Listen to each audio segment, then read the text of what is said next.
नमस्कार साथियों जितने भी संविदा कर्मी हैं उनके लिए मैं खुशखबरी लेके आया हूं। जी हाँ साथियों, पूरे देश में दोस्तों जहां पर बीजेपी सरकार है दोस्तों, सुनने में आ रहा है कि बहुत ही जल्दी वो सारे संविदा कर्मी सरकार परमानेंट कर सकती है, उनको स्थायी कर सकती है। जी हाँ साथियों, और दोस्तों एक राज्य ऐसा है जहां पर परमानेंट करने की कार्रवाई शुरू भी हो चुकी है। जी हाँ, जितने भी संविदा कर्मी, चाहे आशा हो, चाहे आंगनबाड़ी हो, चाहे शिक्षा मित्र हो, चाहे रोजगार सेवक हो, चाहे चौकीदार हो, चाहे एएनएम हो, यानी कि जितने भी संविदा कर्मी हैं उनको दोस्तों इस राज्य में परमानेंट करने की तैयारी हो चुकी है। बकायदा दोस्तों मैं आपको न्यूज भी दिखाऊंगा। जी हाँ, बकायदा न्यूज दिखाऊंगा। और दोस्तों वो राज्य है हरियाणा, जहाँ पर लाखों संविदा कर्मी कर्मचारी हैं, उनको दोस्तों स्थायी करने की तैयारी शुरू हो चुकी है। यानी कि दोस्तों अब वो रेगुलर हो जाएंगे।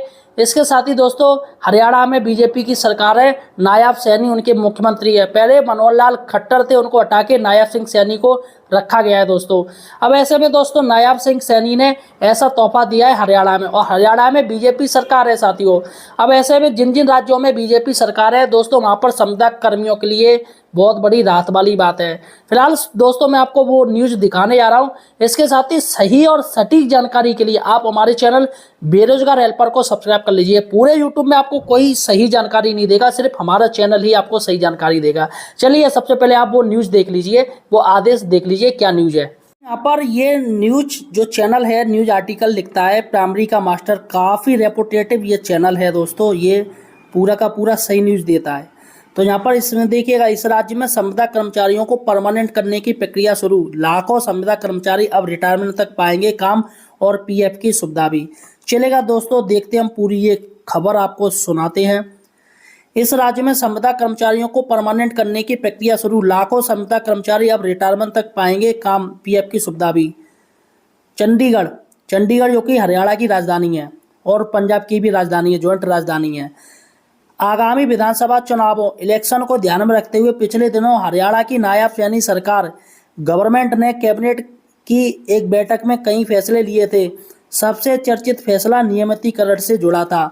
हरियाणा सरकार गवर्नमेंट के इस फैसले से राज्य के अलग अलग विभागों में नियोजित लाखों संविदा कर्मचारियों को सीधा फायदा होगा। बताया जा रहा है कैबिनेट के इस फैसले को लागू करने की प्रक्रिया शुरू कर दी गई है।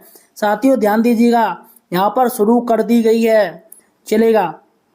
अब यहाँ पर कॉन्ट्रैक्ट एम्प्लॉय रेगुलाइजेशन कब होगा, यहाँ पर सबसे बड़ी बात है कि अगर ये सरकार कह रही है कि हम इनको रेगुलर करेंगे, तो दोस्तों कोई फालतू की सरकार ऐसी बात नहीं करेगी, वो करेगी चाहे भले ही लेट हो जाए। चलिए देखते हैं। दरअसल मुख्यमंत्री नायब सिंह सैनी की अध्यक्षता में यहाँ हुई मंत्रिमंडल की बैठक में, यानी मीटिंग में, हरियाणा संविदा कर्मचारी अध्यादेश 2024 को मंजूरी दे दी गई है। यानी ये पहले अध्यादेश आया था जिसमें करीब 1,20,000 संविदा कर्मचारियों की नौकरी की सुरक्षा सुनिश्चित हो गई है। इसमें हरियाणा कौशल रोजगार निगम यानी HKRN के अंतर्गत सेना निवृत्ति की आयु तक कार्यरत कर्मचारी भी शामिल हैं।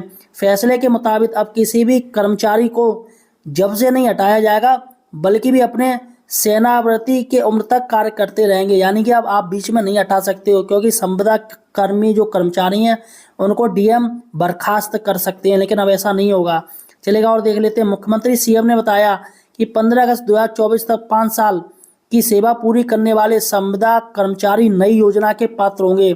उन्हें मूल वेतन, ध्यान दीजिएगा, उन्हें मूल वेतन, वर्ष में 2 बार महंगाई भत्ते यानी डीए जो सरकारी कर्मचारियों को मिलता है, वो डीए की बात हो रही है।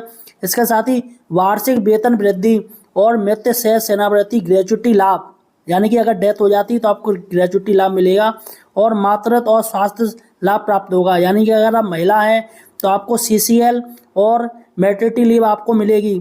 हालांकि 50,000 रुपये प्रति माह से अधिक वेतन पाने वाले और केंद्र आयोजित होनी योजना के तहत काम करने वाले कर्मचारी इसके पात्र नहीं होंगे। अतिथि शिक्षकों को भी उपरोक्त लाभ मिलेंगे। तो दोस्तों यहाँ पर सीधी सी बात कह दी है कि यहाँ पर जो 50,000 रुपये वेतन पा रहे हैं उनको ये लाभ नहीं मिलेगा। यानी संविदा कर्मी कोई भी 50,000 नहीं मिल पाता है, तो यानी कि सभी को मिलेगा, और जो अतिथि शिक्षक है उनको भी ये लाभ मिलेगा। फिलहाल साथियों ये देखिएगा, ये पूरी खबर थी जो कि मैंने आपको बता दी। फिलहाल आपका दोस्तों क्या कहना है मुझे कमेंट सेक्शन में बताइएगा इसके बारे में, और हमारे चैनल बेरोजगार हेल्पर को सब्सक्राइब कीजिए। धन्यवाद।